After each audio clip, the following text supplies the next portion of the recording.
What's going on, guys? Welcome to the channel. If you're new here, make sure you hit that subscribe button. Today we're playing with the B1, and what I'm going to be doing is making a short video showing you how to swap out these knobs here. What I'm going to be doing is adding some of these switches, this one specifically being for my 3-speed switch, and I might even do like an LED one, but for now what I'm going to do is just show you how I go about doing this one right here. So first thing we're going to do is get these plastics off. Now, as you can see, I already have my side covers off. You don't need to, but what you want to do is, oh, it's pretty dark back here. Let me see if I can turn the light on real quick. All right, and as you can see this little hole right here, you're going to go ahead and take out these 2 Allen screws, one on this side, and then of course one on the inside here. Then we're going to have this Allen right here that the seat slips into. You're gonna go ahead and pop that off. I believe these are a 6mm, and then you're gonna have these 2 bolts right here. As you can see, we got locking nuts up right there, going up under here, and we got some 8mm Allens. And then lastly, we're gonna have 2 more 6mm or 5mm, I can't remember, right there. And as you can see down right in there, we got our 2 nuts, so you'll have to get a wrench on the back of those, make sure they don't spin out on you. So I'm going to go ahead and do that, and then basically this thing will just slide right out, and we'll have easy access to our little knobs, be able to pull them off. So I'm going to get that done real quick. Always jumping the gun. So to get the seat off is very easy. You actually have this hole right here, and with the seat on, you'll go under here. And right here you'll have a wing nut, so you just want to untwist that wing nut, seat will lift off and slide right out. Got our plastics off, and we got our knobs here. Go to the back side, and as you can see, they're poking out through the bottom. So basically it's very easy. If you don't care about these knobs, you can just grab a pair of pliers and rip them off, or what you can do is, as you can see that right there, sorry it's blurry, try to focus a little better. But basically you just got to get a little flathead in there, unscrew it, and these will pop right off. So let me go ahead and show you real quick. Unscrewed. Oh, get you a better angle there. Unscrew. As you can see, it very easily comes off. And now right after that, we're going to have this nut right here. Just back this nut off all the way. Got a little washer, and then these will just poke right on through. Super easy. Boom. Unscrew that. Get our nut. Grab our washer. Struggle a little bit trying to do this one-handed. And they just pop right off.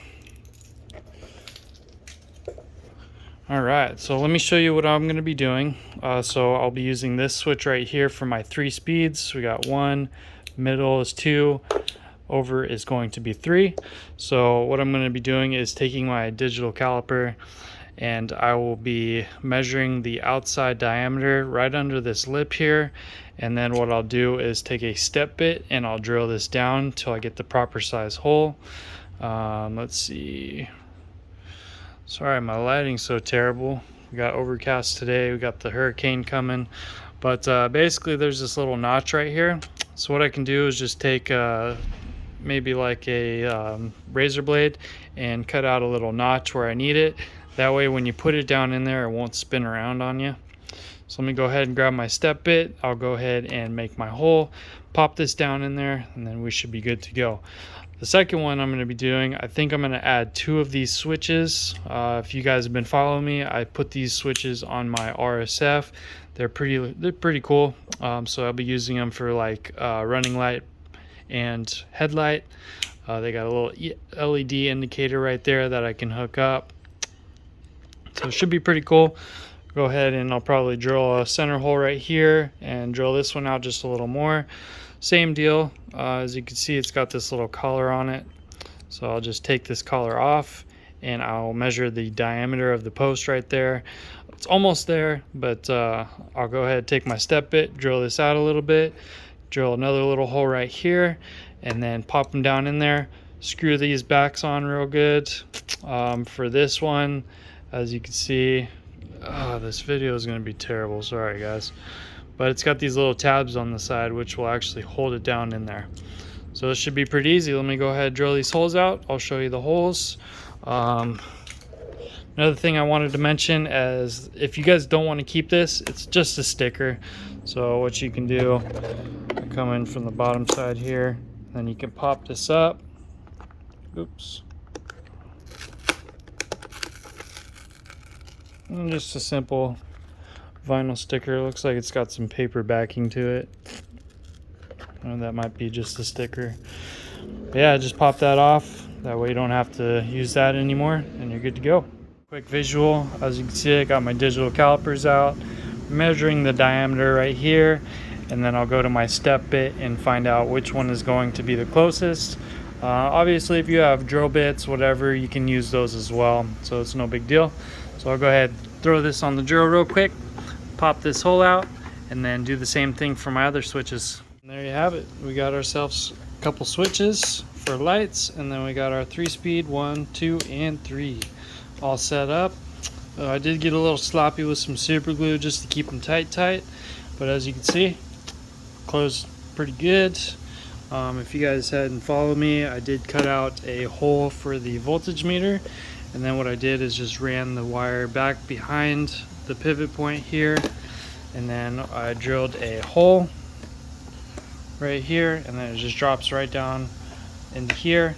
You can see we have my connector for my 3-speed switch, and it looks awesome. So now, you know, if I have somebody riding it or have like a kid riding it or something, I can actually lock this panel or unlock it, put it in mode 1, put it down, lock it. That way nobody can change modes, you know, something simple like that. But mostly it just looks super clean. Now I can add headlight, you know, I can add something else, and it'd be pretty cool. Alright guys, I'm gonna go ahead and throw this on the bike and then show you the 3-speed switching in and out on the DKD. Alright guys, before I run out of daylight, I didn't throw it all back together, but I did get everything plugged in. So you see we got key switch, we got our DKD is on, voltmeter is on, we are in mode 1, so go ahead and pay attention to that. Got mode 2, and we got mode 3. Heck yeah. So yeah, I left these two switches. Like I said, I'll probably do like a headlight and a running light for the tail light.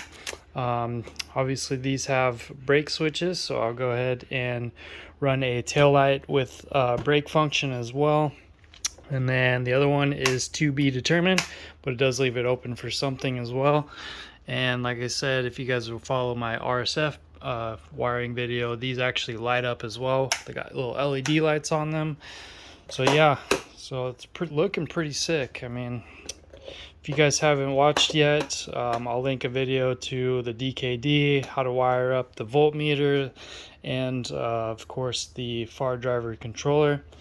But yeah, so I am thinking about, this is the bracket right here. It actually bolts up under here, something like this, supports the fender.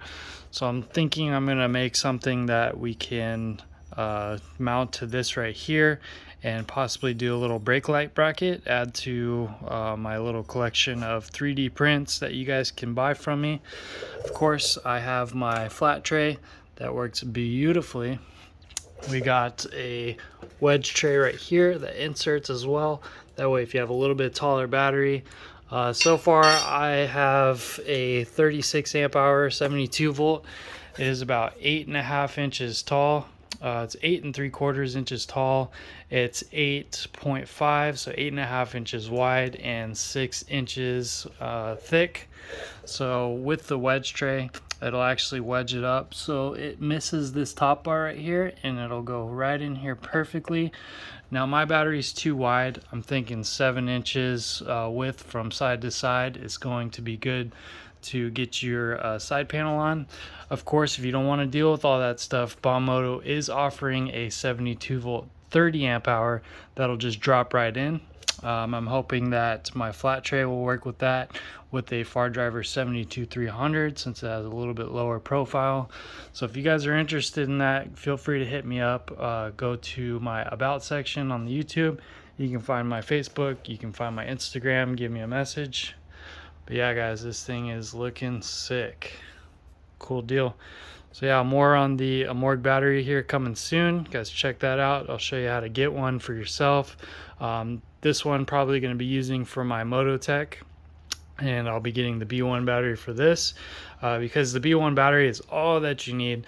It's 100 amp discharge continuous, 120 amp peak, and it's going to fit in there 30 amp hour at 100 amps on the far driver. You're going to be riding this thing all day. But yeah, guys, it's looking pretty sick. Let me know if you guys decide to do this, something like this too. Yeah, all right, guys, till next time. Peace.